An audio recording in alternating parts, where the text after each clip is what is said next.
Corduroy by Don Freeman. Story and pictures by Don Freeman. Corduroy is a bear who once lived in the toy department of a big store. Day after day, he waited with all the other animals and dolls for somebody to come along and take him home.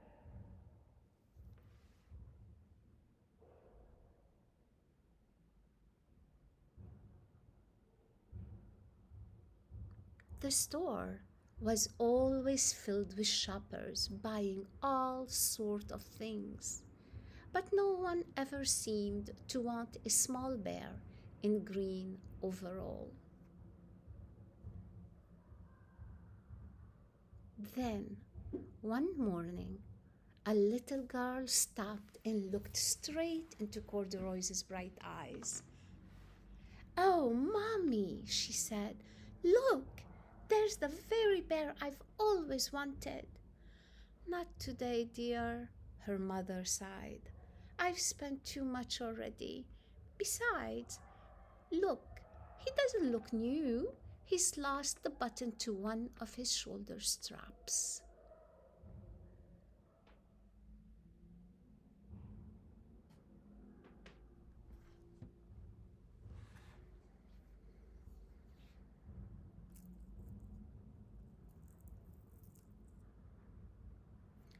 Corduroy watched them sadly as they walked away.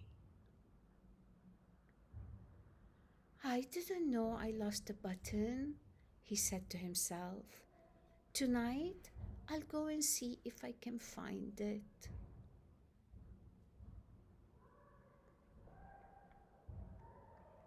Late that evening, when all the shoppers had gone and the doors were shut and locked, Corduroy climbed carefully down from his shelf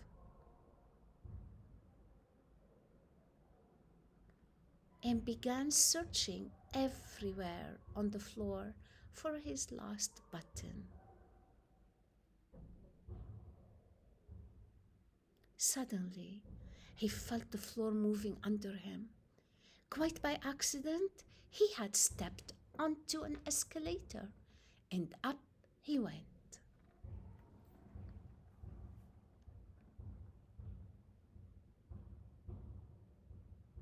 Could this be a mountain? He wondered. I think I've always wanted to climb a mountain.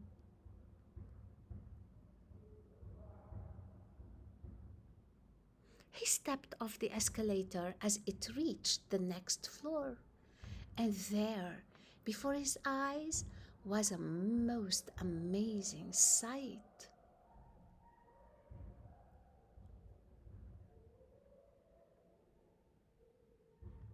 Tables and chairs and lamps and sofas and rows of beds. "This must be a palace," Corduroy gasped. "I guess I've always wanted to live in a palace."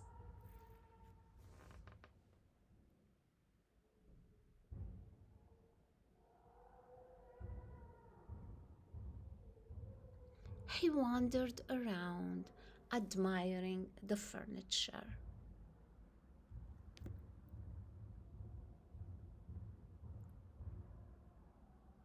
"This must be a bed," he said.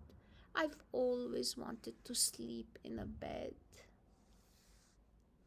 And up he crawled onto a large, thick mattress.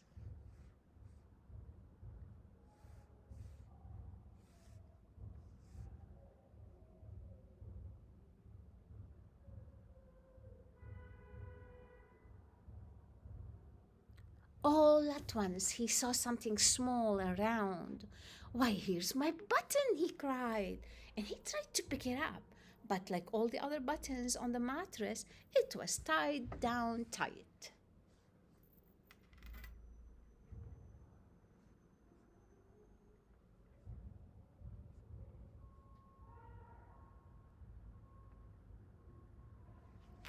He yanked and pulled with both paws until pop! Off came the button, and off the mattress, Corduroy plopped bang into a tall floor lamp. Over it fell with a crash. Corduroy didn't know it, but there was someone else awake in the store. The night watchman was doing his rounds on the floor above. When he heard the crash, he came dashing down the escalator. Oh no. Now who in the world did that? He exclaimed. Somebody must be hiding around here. What's going on? He flashed his light under and over sofas and beds until he came to the biggest bed of all. And there he saw two fuzzy brown ears sticking up from under the cover. Oh no. Hello, he said. How did you get upstairs?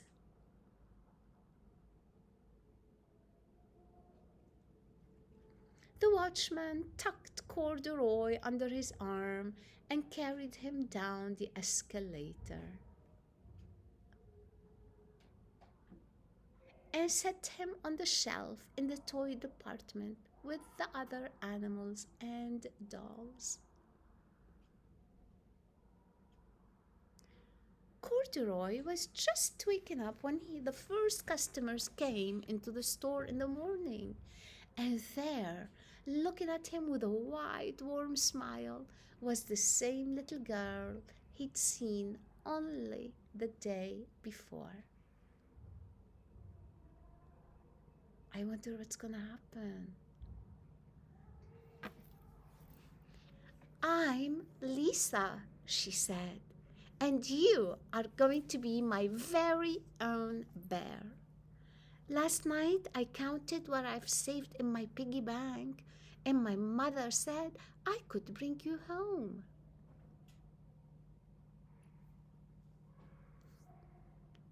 Shall I put him in a box for you? The sales lady asked. Oh, no, thank you, Lisa answered, and she carried Corduroy home in her arms.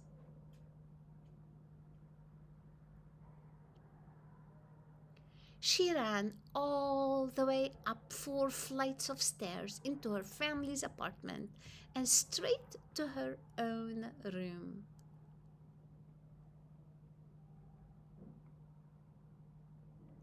Corduroy blinked. There was a chair and a chest of drawers, and alongside a girl-sized bed stood a little bed, just the right size for him. The room was small, nothing like that enormous palace in the department store. This must be home, he said. I know I've always wanted a home.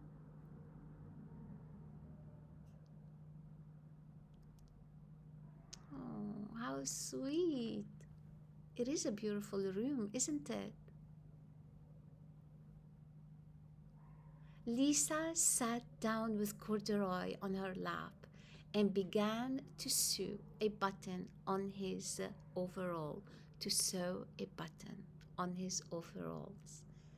I like you the way you are, she said, but you will be more comfortable with your shoulder strap fastened. You must be a friend, said Corduroy. I've always wanted a friend. Me too, said Lisa, and gave him a big hug.